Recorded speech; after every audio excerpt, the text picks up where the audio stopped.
Hello, good afternoon.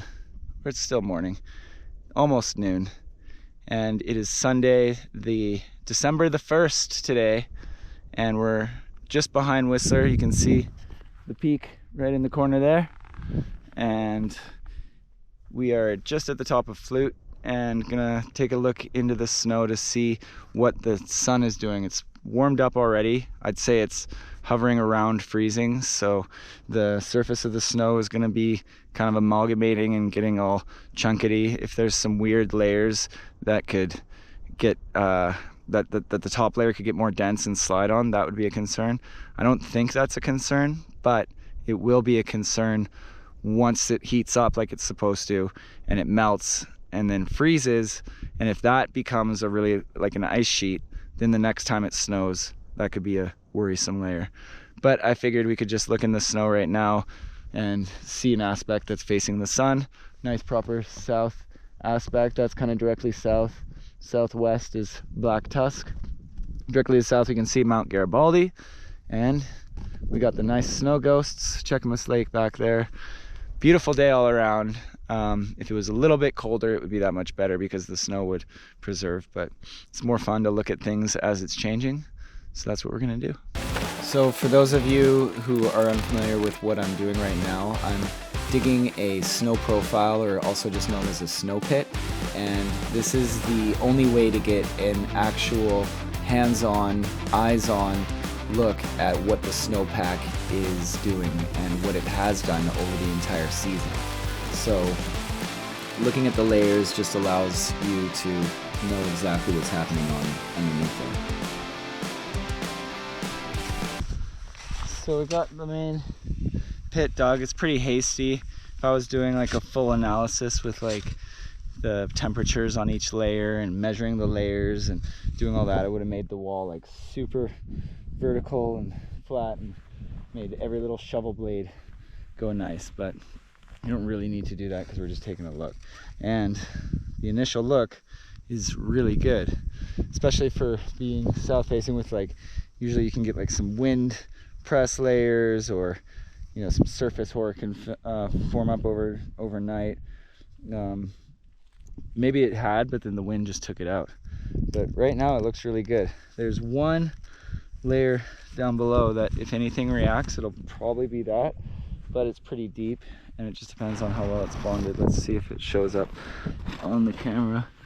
But right there, see, there's just a really hard layer. It's probably from a rain crust.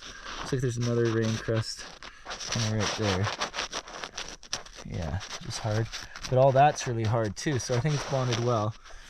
And I guess we'll just take a look to see. But then everything else, see, it starts to get still kind of, I would even say one finger here. See, there's a 4-finger layer. And everything else is, yeah, kind of 4-finger plus. 4-finger there, 1 finger there, and yeah, it kind of gets to 1 finger, and then it gets, yeah, 1 finger, and then boom, fist up top. So that's kind of how we're looking for thickness.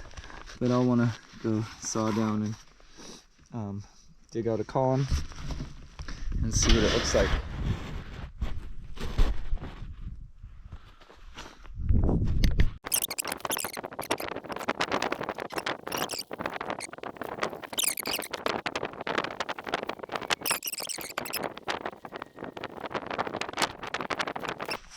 And then we want to isolate the column.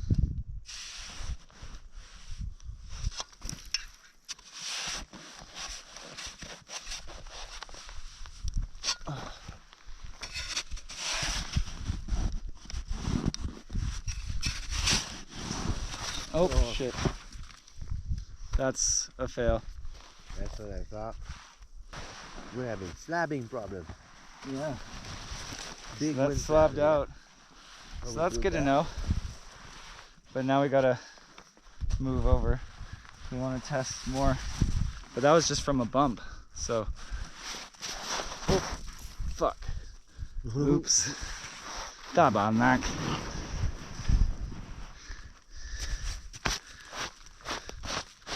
Well, well.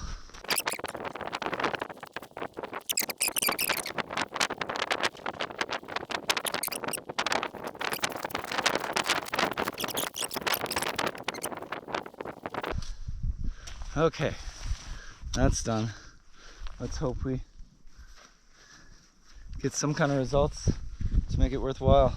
If it breaks there again, I would be a bit weary of the outcome. We'll start from the wrist. 1, 2, 3, 4, 5, 6, 7, 8, 9, 10. And from the shoulder, from the elbow. 1, 2, 3, 4, 5, 6, 7, 8, 9, 10.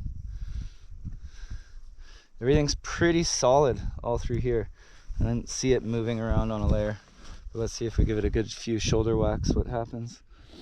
Hopefully the camera sees that. 1, 2, 3.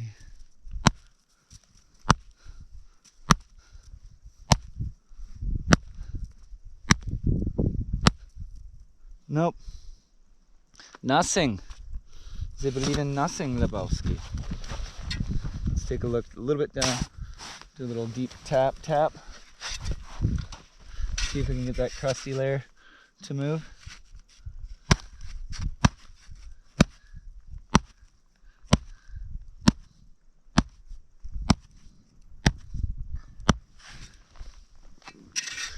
So that's promising news. Because the crust layer is so deep down, I don't think anything melting up here is going to really have an effect. It should just preserve it nicely. Remember though, this is only one aspect at one elevation on one mountain, and you can't really draw a lot of conclusions from that. You need to dig as many pits as possible in different locations and compare them. I wouldn't want to say 100% it's good until maybe I dug 10 more pits in similar areas on different mountains, but then yeah, different aspects to be like, okay. But this is a good like green light to enjoy further, but you still always want to be cautious. But yeah, it wouldn't be open season for a long time till you dig a lot more and understand a lot more. The only thing that would have been really scary is if there was a deep melt freeze crust that just once it melted on top, it would create a lot of weight and then shift around. But this is all pretty good, solid snow. Doesn't look like there's any layer that would really trip it up much. So I like what I see, and I will continue to look for more signs that would tell me otherwise, but hopefully it's just green lights. And we're gonna go enjoy it now. Me and mon ami, Freddy.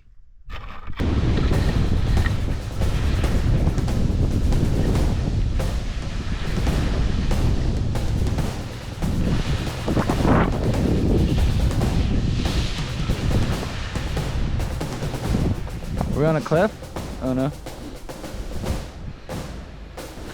I should probably add that this is my first time skiing in a few years. I normally snowboard, so it's a lot more conservative than I would normally ski, but it's also just me getting the cobwebs off. And as you can see here, it's not super deep lower pow, but it's fresh enough to where it's fun, and it's really fast, and there are definitely a few rocks along the way that I had to get out for, but otherwise the conditions are really good for early season, and we were stoked, and it's going to be a great season ahead if this keeps up. So see you guys out there. Have fun, be safe.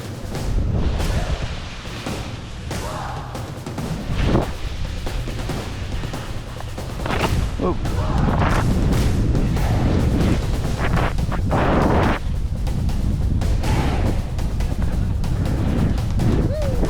That's fun. That was fun. Yeah. No, it's good.